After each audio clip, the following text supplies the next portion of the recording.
Okay. So how does someone from the religion department, you're probably wondering, come to be working on ethics of AI? I came to Toronto last year with two very different questions, and ethics of AI was one way to combine them. So question one, I used to work in finance in a country just south of here. And one thing I did was design customized money market funds. I worked with algorithms that executed tasks that I assigned. The recommendations and purchase decisions I made favored the pre-existing, the safe, and the known. And so did the algorithm. In this world, an ethical practice was about stable preservation of wealth. We made sure that nothing about the financial system changed. Staying the same was good, and change was called crisis. Now, in my role, I had to know a lot about economic history and central banking too, although that's another lecture. I mentioned that because yesterday a tweet went out about this talk to my banking Twitter list, so I feel a bit obligated to say that I'm not going to be talking about central banking communications or negative rates or the new Treasury Secretary in the United States today. I will talk about those soon, but not today. So returning to my topic, here's my point. To countries and companies who have much is given. Algorithms doing security selection learn that lesson well. But for those issuers in emergent circumstances, participation in such rewards is promised at some future time, and that future time never comes, because the system staying the same was good, and change was called crisis. So later on, I completed a master's thesis about different infinities, theology and economics, if you can imagine that together. It was about how each kind of issuer or debtor, whether safe or emergent, operated according to a distinct kind of temporality. The time of the safe was a time of perpetuity, of infinite uniform succession and the fulfillment of foreseen circumstances. The time of the emergent was based upon a redemptive event, existing in a suspended and imminently apocalyptic sort of moment of already and not yet. As you'll soon see, as very fitting to this presentation, part two comes before part one, in my childhood awe of science fiction. So Mr. Spock was my favorite character on Star Trek, so it was kind of shocking to encounter Leonard Nimoy in another hybrid human role in Invasion of the Body Snatchers, the one filmed in my hometown of San Francisco. The rational and reliable Spock of Live Long and Prosper, who provided support and loyalty to Captain Kirk, became an evil genius who wanted humans to let go of emotions, uniqueness, and the very bodies that went along with that. Body Snatchers gave us the irony of the algorithm taking on the body that the human once lived in, but without the humanness. And what was our response to that? Well, it was fear.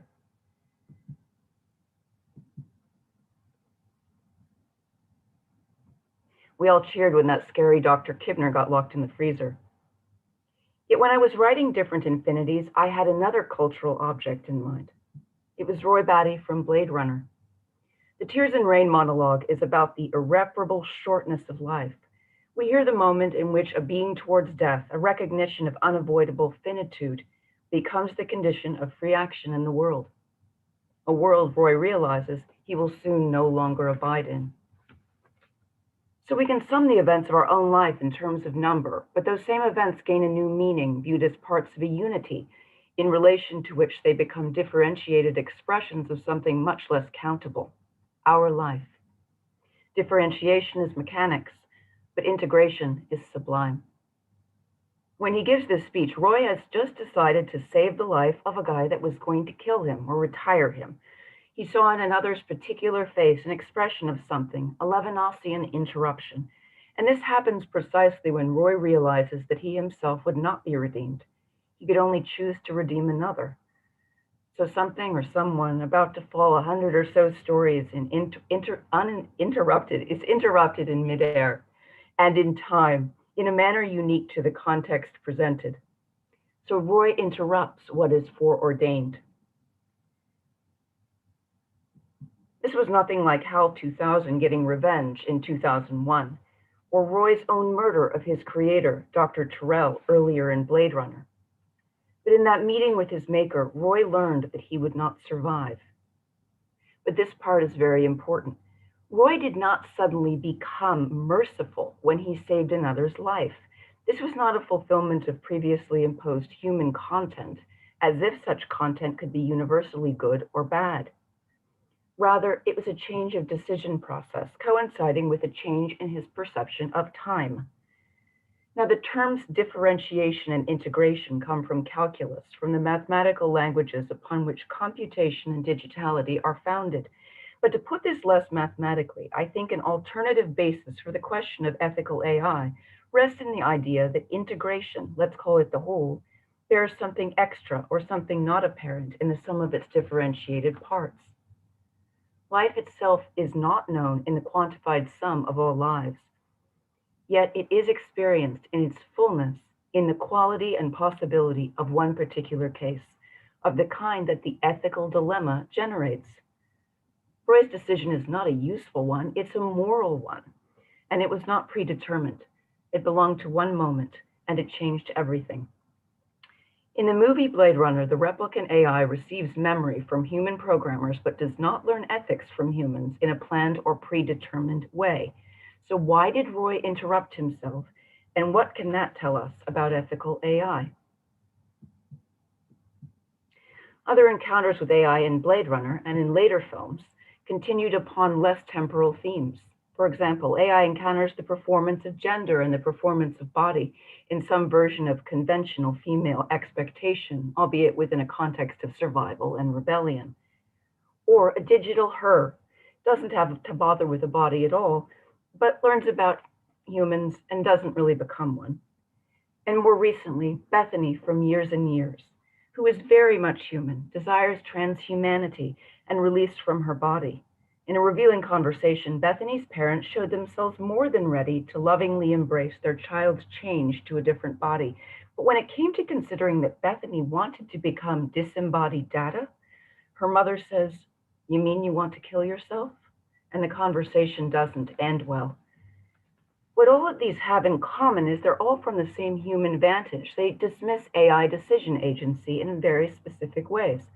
They make AI agency all about optionality within what is foreseen and with certain predetermined and human degrees of freedom.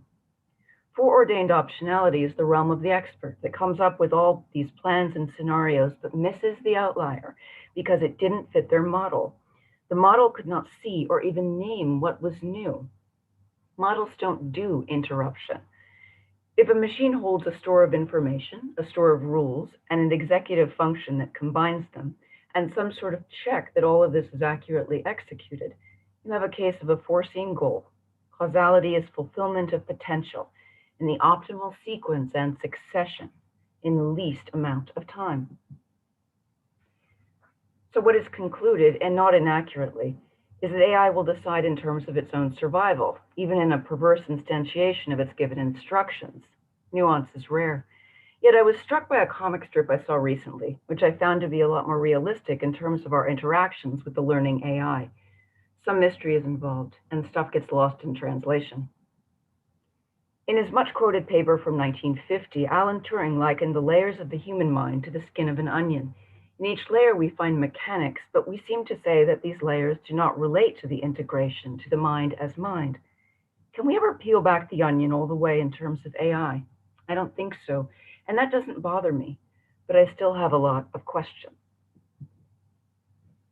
So in Blade Runner, a replicant is not human, but it is an ethical entity. Is this a paradox? Is it possible? In this fictional environment, it is, but how about in the real one? Before he encountered the certainty of his mortality, Roy experienced time as succession, as a public chronology in which all minutes are rendered in 60-second content units, much like the perpetually safe debtors in my earlier finance example. But in encountering a concentrated time of end, Roy recognized himself as an event, more human than human, yet still not human enough. He was an incomplete future task, a promise without actual fulfillment. Like the second set of debtors in my earlier finance example, his only chance for change was to interrupt the game.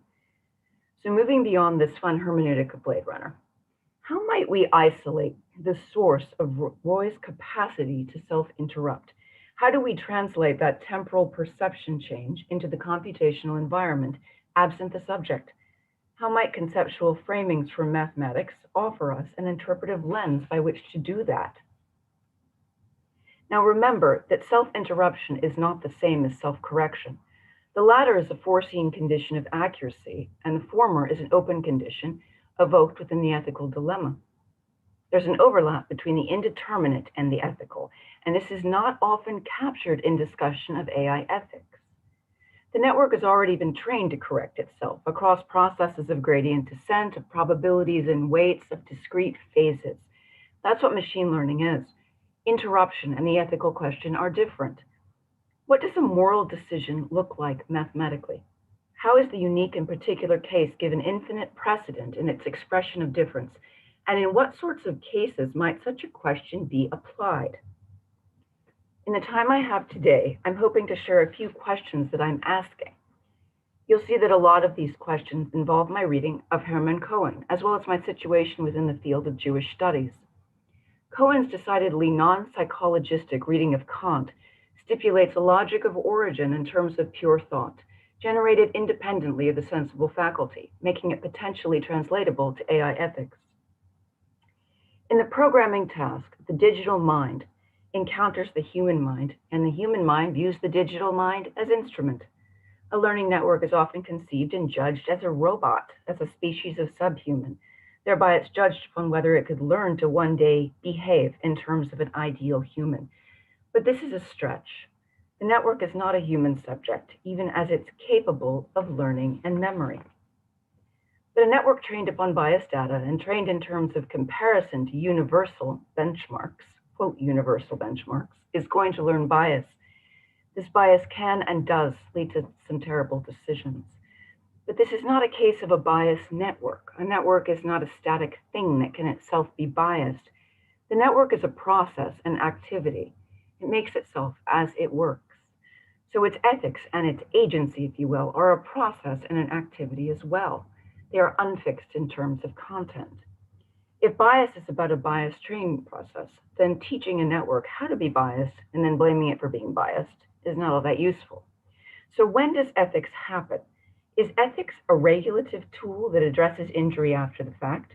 Or more recently, does it peer into the genealogy of data to look not just at quantitative representation, but qualitative decision-making? Alex Hanna spoke to us about that in September. Might it also, as I am discussing, choose to isolate a parameter like temporality at the outset? And how could that process originate, considering that the network is conventionally understood in terms of calculative probability? Now, the following is going to seem like an adventurous question, and I think that's good. Could the learning network be a site not only of determining what is true or false, but also what is both and neither? That is, the possible? Can a network compute the possible as well as the probable? It's an important question, as the possible unforeseen space is precisely where the task of ethics resides. Ethics emerges to meet the new dilemma. Ethics lives in the unforeseen question that gives new content to old rules. We don't have ethical debates about what's already obvious, but rather about what is rare, nuanced, and undecided. If we are to consider an ethical AI, we're obligated not only to control of error, but to a machine conception of agentic effectiveness, that's capacity to effect with an E, the unique content to meet the unique and unfamiliar ethical obligation.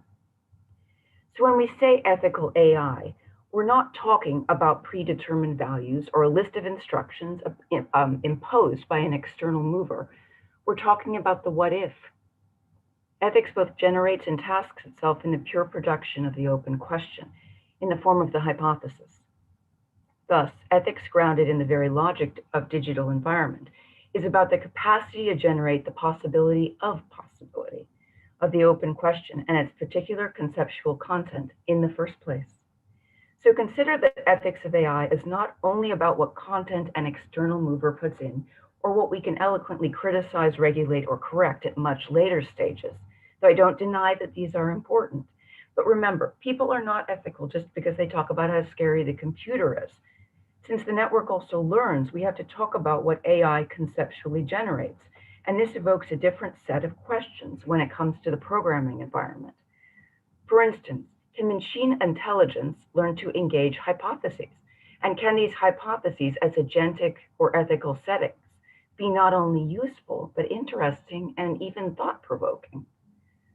As an aside, I've been perusing questions from theorists like Gary Marcus and Cameron Buckner to recognize that even as the conceptual apparatus is known via the content it works with, we can also ask an innateness question, apart from what is empirically given. How much can the human programmer interfere, if at all, within processes of pure conception in the network without altering that process in the act of examination, content imposition, and measurement? So a version of the virtuality problem. But before I digress on that very intriguing topic, here are my 3 current focus areas of research. In reading Hermann Cohen, I'm considering alternative ways to integrate the learning network's ethical, logical, and mathematical task. I'm seeking this in Cohen's linkage between the infinitesimal and the infinity, known in and as pure thinking. That is, pure thinking as the site of generation and origin. On that note, what if the network's task was not only about efficient recombinant prediction, but also about origin, indeterminacy, and not yet? Can this both and be considered absent the subject as system, or within a plural subject as another species of subject absence as viewed from the human vantage? As I asked just earlier, can a network compute the possible future as well as the probable future? Drawing from a Hebraic sense of time in which the anticipated future points to the present, thereby conditioning our ethical obligation to effect change in the present, can manipulations of the temporal parameter become a source of interruption that renders the foreseen in unforeseen terms, i.e. renders the invariant of the ethical obligation in the context of the variable, even infinite possibilities of the ongoing ethical task? And how can the particular not be viewed in merely summative terms? How can it be viewed relationally, not in terms of an outlier to be dismissed, unnamed or invisible, but in terms of its own evocation of the entirety? How then might the entirety be inclusive of all of its members, recognized in the form of community, without imposition of the flawed conveniences of temporal succession and its arbitrary hierarchies? In Cohen's constructive critical idealism, I found the intersection of some key elements of my analysis that perhaps could form the foundation of eventual application to the programming environment. And I'll address these briefly in just a moment. But before that, let me quickly mention the other 2 related channels which will surface in future presentations. I'm putting Cohen's theoretical approaches into dialogue with more recent work in the field of emergence and novelty from philosophies of biology, particularly insofar as emergence plays in terms of epistemological limit or otherwise in terms of metaphysical necessity. In other words, does change over time necessitate a moreness or extra that assures that what is generated cannot be explained thoroughly in terms of what has already been? With logic as his grounding for both ethics and natural science, Cohen uses the concept of the organism's differentiated organs and limbs as one metaphorical grounding in his discussion of system. A system's ongoing motion and change occurs in correlation with the ongoing motion and change of its peculiar parts. An ending or final static universal answer, or closure, is not ever arrived to, and in a system this ending is not the point. Thirdly, and this idea has been woven into all my mentions of AI as cultural objects so far, there's the question of the analog and the digital and how they can or cannot relate. This is a question that gets a lot of names, often under the umbrella of aesthetics or affect, or even in related questions going back to Lovelace and Turing of what is or is not computable or creative. There's this Bergson-Deleuzian angle that weaves into theories of affect. It's a strict insistence that the digital and discrete and computational cannot interact with the psychologized flow of an uninterrupted succession that characterize the fullness of human experience. Cohen will have something to say about that in just a moment. Still, affect theory post-Deleuze clings to the human and likens the network to a child learning language, a human child, of course, open to the possibilities of new forms of learning. But there's also a hesitation. Could that hyper-rational child be sociopathic and terrible if left to its own devices? Of course, There's another way of looking at this. There we go. Involving investigation of the spaces of possibility that rest between discrete computational spaces like the interstices of an infinite series.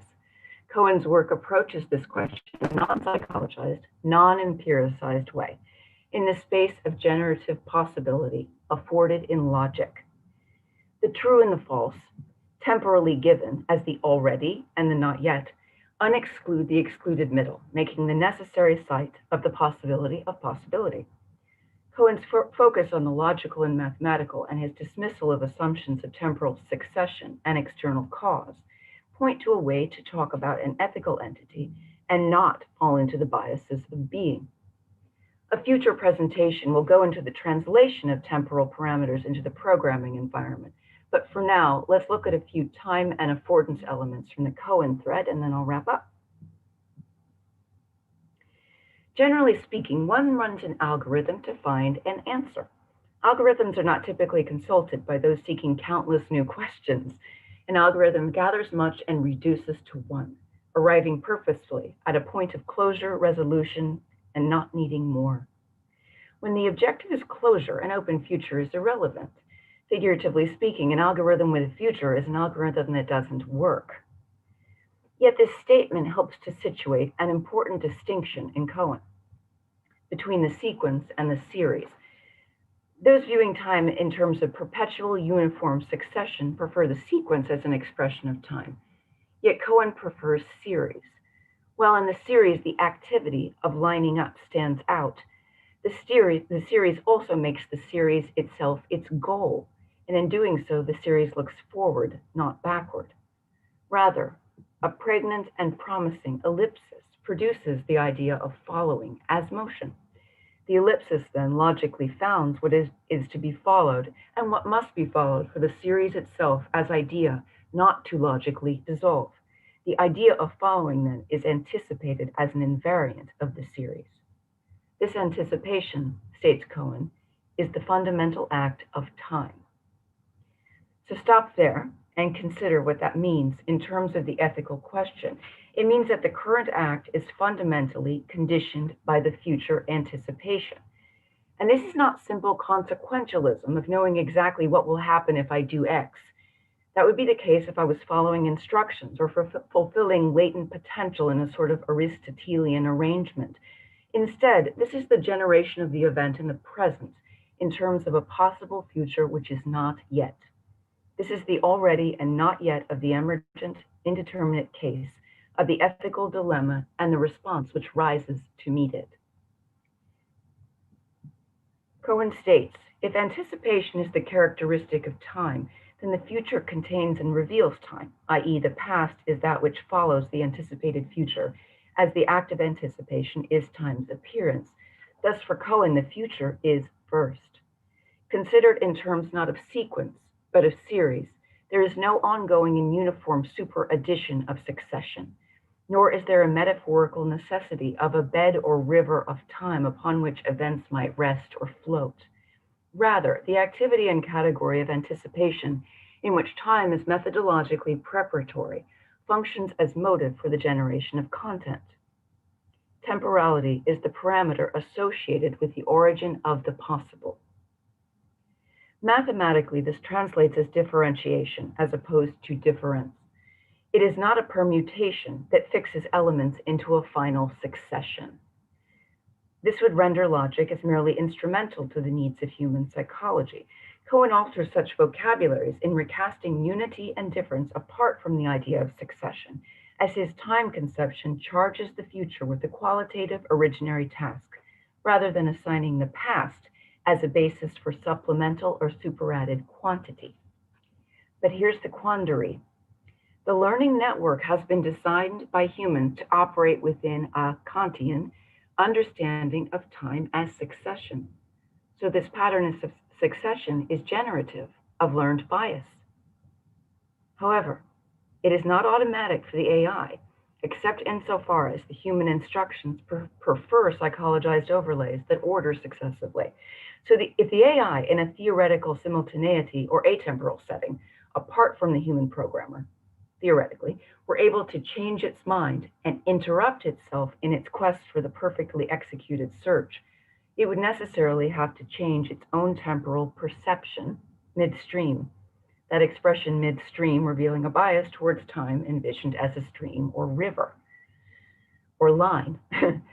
Consider that for the algorithm, the achievement of the paragon is fixated upon a limit of velocity. The desired collapse of the program of time complexity, or the time of processing, ever approaches but never reaches zero. The conventional algorithm seeks a succession of steps that close in upon time. So what happens to that closure bias within a type of process interruption that opens time? Are we looking at a trade-off, or can we overcome that?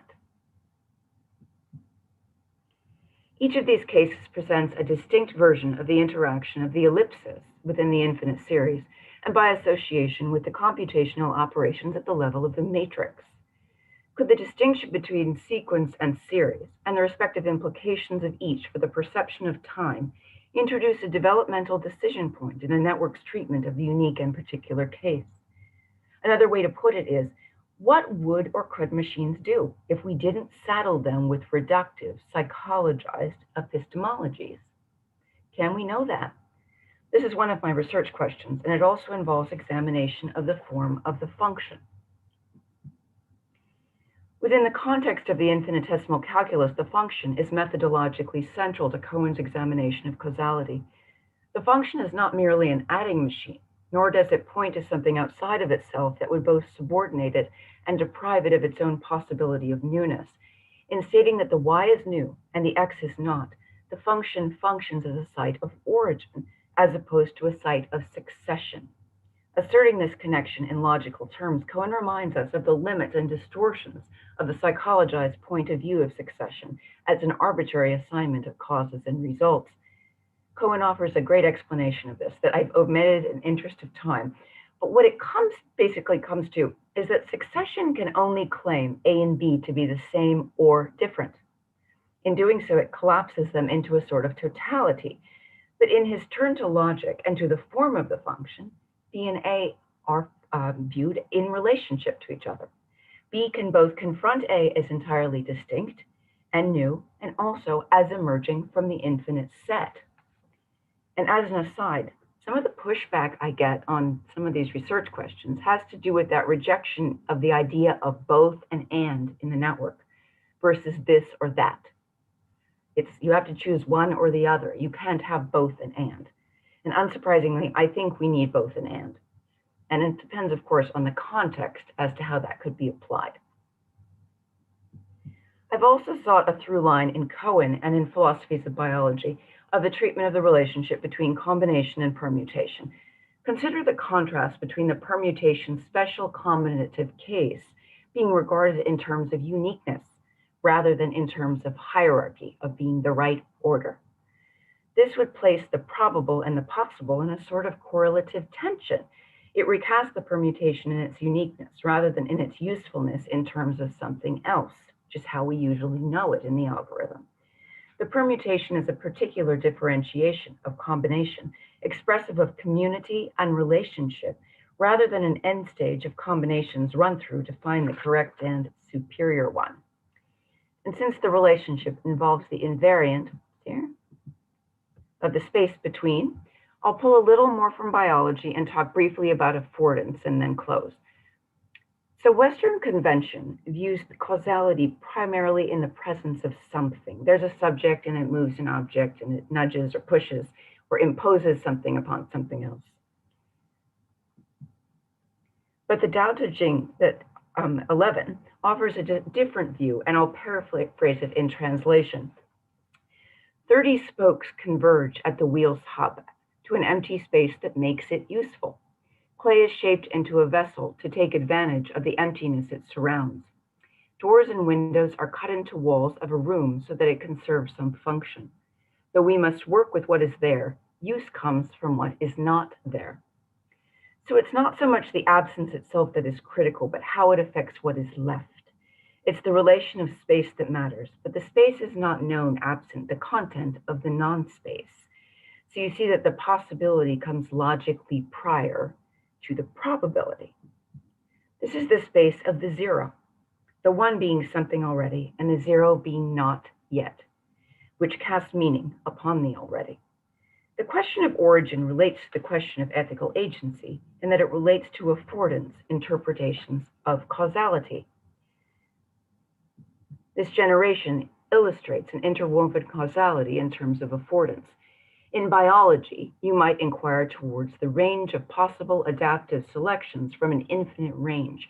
And in aesthetics, the space would be the location of unique context or meaning within the constraint of an invariant. And here's an example of that second case.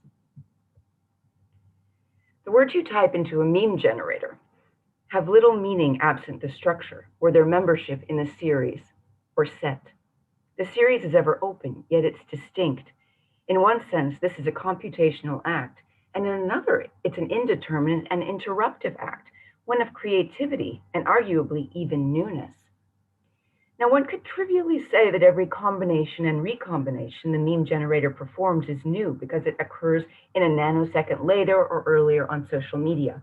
But this is not sufficient as an answer, as this imposes a chronological sense of succession, which is not innate to the network, as we've discussed. Rather, it's new in the manner in which it differentiates from and thereby recasts the integration, the series that remains both itself and different. It is the new dilemma or precedent which both contains and alters the ethical obligation. Now, for a data example, you might have heard about the bullet marks on the warplane. When the planes come home covered with bullet holes, the engineers measure exactly where the bullets hit with the most frequency, and they reinforce those spaces. But consider what they were doing. There's an error here. They were strengthening the survival rate of the planes and the pilots that were coming home. Had they considered looking at the planes that never made it home? Or were they invisible to the set? Had they considered that those planes might have been hit differently?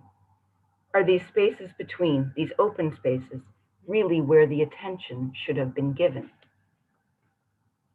Consider how this relates back to my comparison of time and infinity as experienced by the different types of debt issuers in my finance example, or to other low probability, high impact events in which a purely contextual, unique response is necessary rather than, say, an on-off switch or a true-false.